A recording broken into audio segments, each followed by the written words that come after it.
And we're going to go ahead and start it off here. Going into this game, and we'll see it in my lower third, never buckled up. Rico Dowdle, former running back for the Dallas Cowboys last year, had a lot to say going into this game.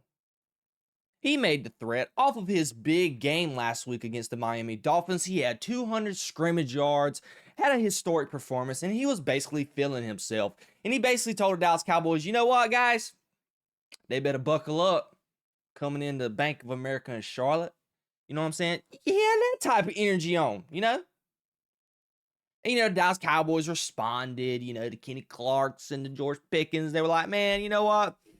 We ain't really worried about him. Man, we're gonna do our thing. We're gonna be there, and we're gonna play our best football. Blah blah blah blah. A whole bunch of bull jive. And yesterday, thinking that the Dallas Cowboys would be ready to play, thinking that a Panthers team that is not good by any stretch of the imagination, they're not good. Offensively, the quarterback leaves a lot to be desired. He's not that good. The defense, although they got a pretty decent defensive line, they're not the best either. So one would have surmised going into this game, I was pretty much along the lines, was like, okay, this is a winnable game for Dallas. Number one offense. The Panthers offense is not good going up against a not good Cowboys defense, but I thought the Cowboys defense would be good enough to overcome how bad the Panthers offense is. My lord, was I 100% wrong. I thought the Cowboys were going to be able to get to Bryce Young. I was wrong. I thought they were somewhat going to be able to stop Rico Dowdle and stop the run. My lord, was I wrong? Did I think Brian Schottenheimer was going to call a great offensive game? I was right. I thought he'd done pretty good. People were scolding him over that his offensive play calling with the two passes that went behind the line of scrimmage, screen plays, I think is what they were. In the final drive they had in the fourth quarter. But I can't scold Brian Schottenheimer in the offense because they have no room for error. Dak Prescott and the Dallas Cowboys offense has to be legitimately perfect. And I tweeted it on Twitter yesterday. They have to be absolutely phenomenal offensively every single drive. They have to score 85 to 90% of the possessions they get in the game. Meaning, if they have 8 or 9 drives, they have to get points on 7 or 8 of them. No less than 7. If they only score 6 out of the 9 possessions they have, they're going to lose. Because they have to score at least 30 points a game if they want to even come remotely close to thinking about winning the ball game. Yesterday, I thought the offense was very well and played very well. Dak Prescott, 25 for 34, 261 yards, didn't turn the ball over, threw 3 touchdown passes and made huge plays, big fourth down conversions, the slant route to George Pickens, checking out of it, throwing that slant, big third down plays. I thought Dak Prescott played well again and played well enough to win the ball game. The Dak Prescott who is supposed to be in the MVP conversations, but we cannot put him in that light because of how atrocious this team is defensively. Couldn't even run the football, not even remotely. Javonte Williams, he's rushing for over 5 yards a carry on the season. He was like the 3rd leading rusher going into week 6. He was non-existent yesterday. He had 13 carries for 29 yards. What about the receiving? George Pickens, another huge game. He had 9 catches on 11 targets. He had 168 yards and made big plays all day. Jake Ferguson made a couple, he didn't get a lot of receptions yesterday, but he made big plays when he needed to make them that moved the chains.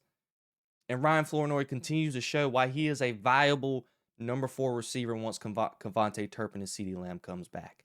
And that is a person and a player that they can lean on in the future. Offensive line, they played pretty okay.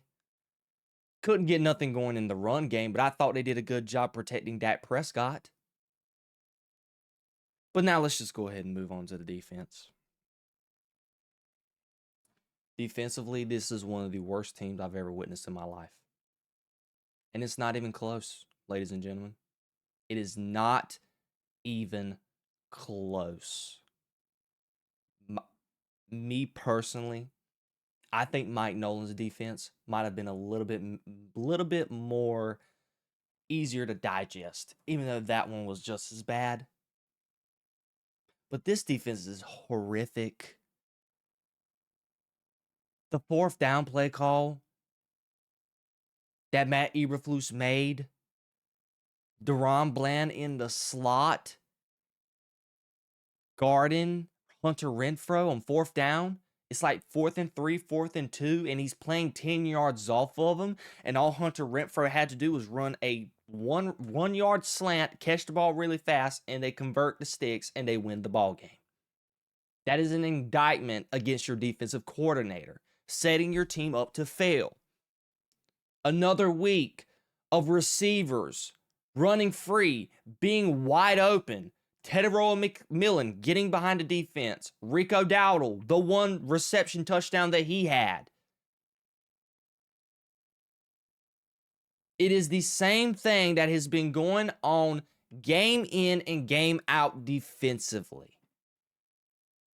And it is so frustrating for me today to talk about it because I got to be honest to the audience. Watching this in person is 100 times worse than watching it on TV.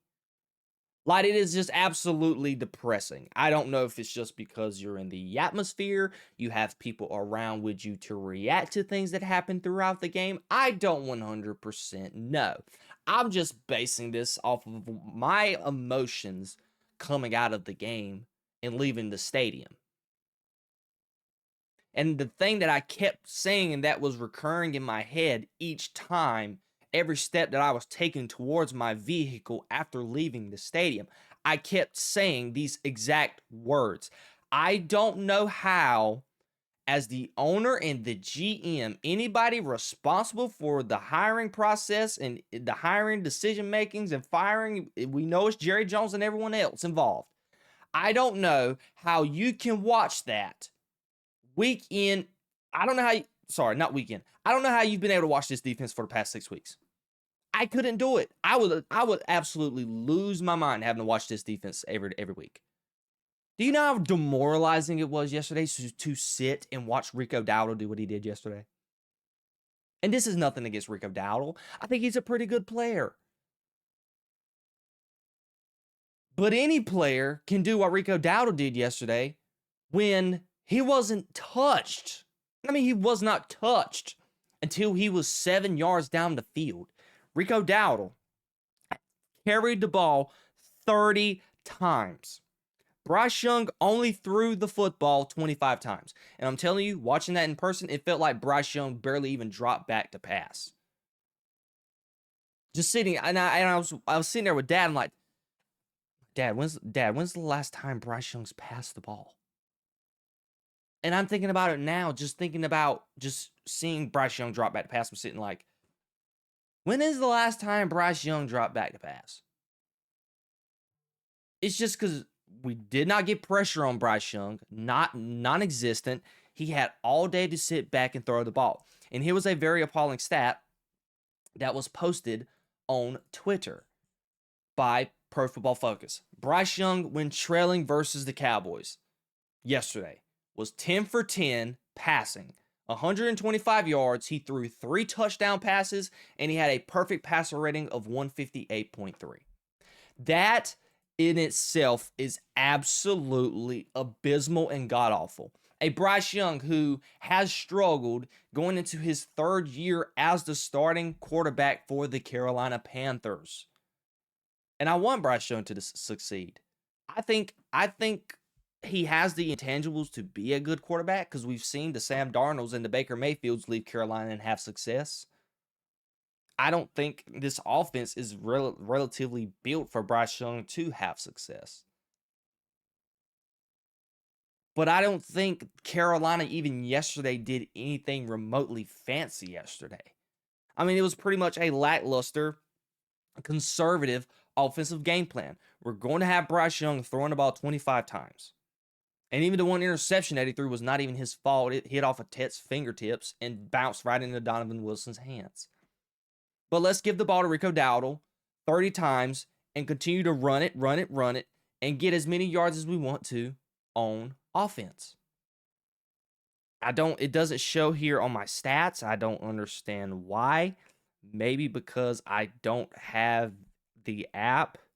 I'm doing this online, but I'm fixing to look and make sure and confirm how many yards it was that Rico Dowdle rushed for yesterday. Because it was absolutely just, yeah. He ran for 6 yards a carry. And his longest run was 15 yards. And credit to John Middlecoff and Colin Cowherd as I was watching their podcast today earlier. And he said this, getting 30 carries and rushing for like 183, 200 yards, you would think that, oh, you know what? He broke one for like 45 yards. No. His longest run was 15 yards. The Panthers' game plan on offense was like, you know what, Rico Dowdle? Just hand it off. And there were so many photos of our defensive tackles getting pushed 3 yards down the field before, and he just has the widest open gaps to run through. It was absolutely demoralizing to be a part of and to witness in person. It was frustrating. Nothing is more frustrating in football than being pushed against your will. Because football is a man-to-man sport. And the physicality is ultimately somewhat the same around the league, to where you have the Sean McVays and the Kyle Shanahans, to where they have to scheme things up to outbetter their opponent. The Panthers didn't have to do any out-scheming yesterday. They played Pee-wee elementary football. Literally, Bryce Young, you get up under the gun and we're going to just hand it off to you, big boy. Go have fun. Dave Canales' call sheet, I would have loved to have seen it yesterday. I bet you he had inside zone in his play call sheet all day, every day. I won't be surprised if he just called the same formations and the same run concepts. Because that is how vanilla the offense was yesterday, and Bryce Young and the Carolina Panthers were able to absolutely do whatever they wanted to on defense. Defensively for Carolina, I thought they played pretty well. I think they got screwed on the I didn't like that call against Dak Prescott for roughing the passer. I didn't like the PI with J.C. Horn on Jake Ferguson. Did not like that call. So I thought there was a couple calls that didn't go their way. And still, with that, they were able to overcome that and ultimately win the ball game. So credit. And I thought their defense played well. Outside of, giving up so many yards to George Pickens, which J.C. Horn was not following George Pickens at all until like the final drive of the game. And they interviewed J.C. Horn about that. And J.C. Horn was like, look, coach, can I just please go follow George Pickens, because he was over there giving Adoree Jackson the work all game. Defensive line ate up the Dallas Cowboys offensive line in the run game. Derek Brown and I don't even know the other fella's name. It was like Adoree. I think it was let me see here. I don't know the fella's name. I think I would know it if I see it. I don't vividly remember. Anyways, their whole defensive line, whoever they are, they just did an absolutely phenomenal job. I mean, it felt like they were in the backfield every single time we handed the ball off to Javonte Williams yesterday. And to answer the question, now that we've got the analysis over with, and to bring, Donovan Wilson, just one more thing. Donovan Wilson, I don't know how he's going to be on a football team after this year with the Dallas Cowboys. I posted it on Twitter as well. I was saying, like, I promise you, when Donovan Wilson is eventually not part of the Dallas Cowboys no more at any point, there's nobody in the league going to pick this guy up. He cannot play. Outside of being able to be a box safety, he is Jamal Adams 2.0, but the washed, terrible version of Jamal Adams. Unless he's playing a hybrid linebacker role, he cannot play football. He cannot cover anybody. He is legitimately the reason why Teteroy McMillan had the 2 touchdowns that he had. Because both of them were on Donovan Wilson. But I digress. We're not going to get that deep into that. But let's answer the question. Are the Dallas Cowboys Super Bowl contenders? Or is the Cowboys season over in general? I have this question up, and I've just had the rants for so long, and I've not even got to my general question of the segment. Is the Cowboys season over? Absolutely. Absolutely. With no shadow of a doubt. I didn't have the highest expectations going into this season. Before the Micah Parsons trade even happened, I thought the Cowboys could have won 9 games, 10 games. Even after the Micah Parsons trade, I felt the same. And I'll make one little comment about the Micah Parsons trade after I get my last take in here. But even after that, I thought they could have still won that. But what I've seen through 6 weeks, I don't think this team is going to win 7 games at the most. You've let Russell Wilson look like the second coming of Joe Montana. You made Caleb Williams, a guy who has struggled and has not played he's played decent this year, but it's still not to his full capabilities. You made him look like the second coming of Joe Montana. And then yesterday, a kid in Bryce Young, who so far in his stint at Carolina has been worse, that you can argue, than Caleb Williams' stint so far in Chicago. And yesterday, he looked like he was a 10-year NFL vet, and he's been doing it for a long time, All-Star and Pro Bowler. Sorry, not All-Star, but just Pro Bowler. So you've made those quarterbacks look absolutely phenomenal, and yet you lose the game. And the teams that you've beat a New York Giants team that you had to go down to the wire with in overtime. You could have lost that game if it wasn't for your kicker making a 60-yard field goal, 60-plus yard field goal, might I add. I think it was 64. And then you beat a New York Jets team, which we will talk about them in another day. I might talk about them tomorrow, but they're absolutely abysmal in their own right. They had negative 10 passing yards yesterday, but we'll say that to another degree. But they're absolutely horrendous. So those are the 2 ball clubs that you have beat. And you tied with a Green Bay Packers team because of all the external circumstances and all that other stuff with the Micah Parsons thing, and everybody was motivated to play. And that is that. But let's continue to look at their schedule for the rest of the season. And this is why they're cooked. You still have to play Jayden Daniels. You have to play a streaky Bo Nix, which if Caleb Williams and Bo Nix and Russell Wilson, Bryce Young, and Caleb Williams is able to have a day against this Cowboys defense, what do you think Bo Nix and the Broncos are going to do? That's a loss. So your next 2 games you're going to lose, which will put you at what? 2-5-1? Yeah, not a good record. You got to play possibly Kyler Murray. But even Jacoby Brissett was able to do a job yesterday against that Colts defense. So what do you think they could possibly do against this Cowboys defense? That's probably another loss. What about Las Vegas and Geno Smith? They're streaky as well. Geno Smith, with Brock Bowers and everybody fully healthy, he can put up some points too. He has a possibility to get a get-right game. What about Philly? Their offense is full of struggles, and we're about to talk about Philadelphia in a few. But they have the capability to get on a get-right path at this point of the season, because this is another month, like 5 weeks until we play the Eagles again on Christmas, around Christmas time. Sorry, not around Christmas time, but around Thanksgiving time. That'd be a get-right game. Oh, what about this? You got to still play Patrick Mahomes, a Chiefs offense, and we're about to talk about them in the next segment, but they've looked absolutely phenomenal the last couple of weeks, and they're about to get their biggest weapon back, I think, in Rashee Rice. That is a loss. What about Detroit? Jared Goff and the Lions. They can run the football. They're going to go roughshod over in that Cowboys defense. That's a loss. Minnesota, is J.J. McCarthy going to be the quarterback? I don't know. Carson Wentz, who knows? But I think they're good enough because defensively, they're good. So the Cowboys may not be able to get 30 points. So guess what? All that the Minnesota Vikings have to score is probably 24 to win that game. Possibly. They can do that with Justin Jefferson, Jordan Addison, and everybody else in the bunch. Possibly. That's a loss. Chargers, not even going to go there. That is a loss. And then you got to play Washington and New York again. I think you're going to lose to New York with Jackson Dart and them. At that point, that's a loss. And you might lose to Washington. So, ladies and gentlemen, out of all those games I said, I don't see an actual win left on the Cowboys' schedule.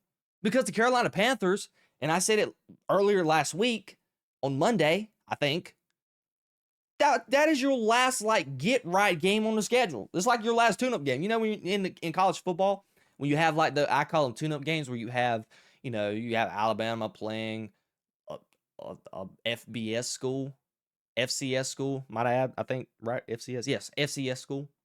A team like Colorado State or things like that. Just a little tune-up game. A non-Power 5 D1 school. That was what the Panthers were for the Cowboys yesterday. Were supposed to be for the Cowboys yesterday. So yeah, is the season over? Yes, because if they can lose to the Carolina Panthers, they are going to lose to everybody else that's on this schedule. I do not see a verified, certified win right now for the Dallas Cowboys. So go ahead and and I've been talking about this for the last 20, 25 minutes. I don't care. Because this has been abysmal. Absolutely abysmal. An abysmal start to the season. You're 2-3-1. Your star wide receiver's been hurt. Your number 3 wide receiver's been hurt. Or Overshawn, he's not going to be available to November, but he's not going to help. A lot of your rookies, even your draft class, there was a guy who posted it. Your draft class so far, your 7th round pick, he was cut. Other guys have not played, and the other 2 are, and two of them are a role player, and one of them's injured. It's just your draft class is not contributing, and it just the defense is all around abysmal.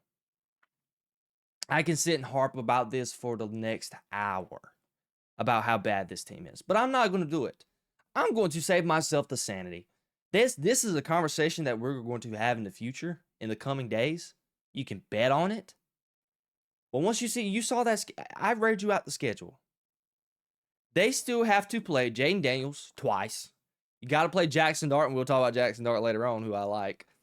You have to play Jared Goff, Patrick Mahomes, Jalen Hurts, Geno Smith, Bo Nix, and possibly Kyler Murray. And you let Russell Wilson beat you, and we know how Russell Wilson has looked. You let Caleb Williams beat you, and you just let Bryce Young beat you. I can argue right now, I think everyone, outside of maybe Caleb Williams is kind of like a guy that you kind of think would be a top 10 quarterback soon because he's had moments this year.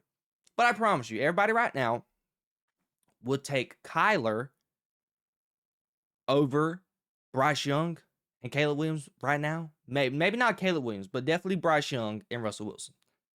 Geno Smith is better than Bryce Young and Russell Wilson. And I don't even have to go to all the other names. Jackson Dart, the list goes on and on. Everybody would take them right now over those 2 quarterbacks that the Dallas Cowboys have beat. That have lost to. So it's just absolutely abysmal. And I'm gonna stop talking about the Cowboys right now. I just can't take it anymore.